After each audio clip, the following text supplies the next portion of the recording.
தூத்துக்குடி அதிமுக வேட்பாளர் சிவசாமி வேலுமணியை ஆதரித்து திருச்செந்தூரில் பிரச்சாரம் செய்த முன்னாள் அமைச்சர் SP சண்முகநாதன் மத்திய பாஜக அரசுடன் திமுக கள்ள கூட்டணி வைத்திருப்பதால் தான் 2G வழக்கில் கனிமொழியை கைது செய்யாமல் விட்டு வைத்திருப்பதாக குற்றம் சாட்டினார். இந்த பாரதிய ஜனதா நினைத்திருந்தால் கனிமொழி இப்பொழுது உள்ளே இருந்திருக்க வேண்டும். இப்பொழுதும் ஒன்றும் கெட்டு போகவில்லை. இப்ப எல்லா இடத்துக்கும் ED ரைடு போகின்றது.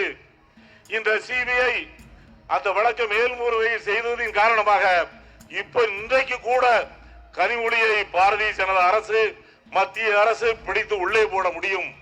அதை ஏன் செய்யவில்லை? திமுகவுக்கும் பாரதிய ஜனதாவுக்கும் இருக்கின்ற ஒரு கள்ள உறவால் ஸ்டாலின் என்ன செய்தார்? எதிர்கட்சியாக இருக்கிறது வரைக்கும் மோடியை கோ பேக் என்று சொன்னார்.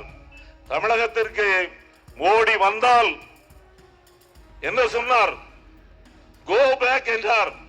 ஆனால் ஆட்சிக்கு வந்த பிறகு, அவர் முதலமைச்சராக வந்த பிறகு என்ன நடவடிக்கை எடுத்திருக்கின்றார் ஸ்டாலின்? வெல்கம் மோடி, வெல்கம் மோடிங்க. அப்ப யாரு கள்ள உறவு வச்சிருக்கா?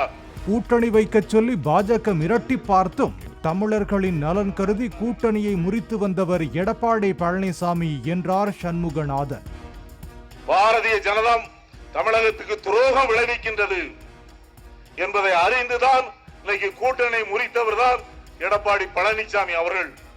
எடப்பாடி பழனிசாமி அவர்களை உண்மையில அந்த கேஸ் இருக்கு, இந்த கேஸ் இருக்கு, உன்னை பிடிச்சு உள்ள போடுறேன், என்கிட்ட கூட்டணி சேரலன்னா அப்படின்னு சொல்லி அமித்ஷா மிரட்டினாரு, மோடி விரட்டினாரு.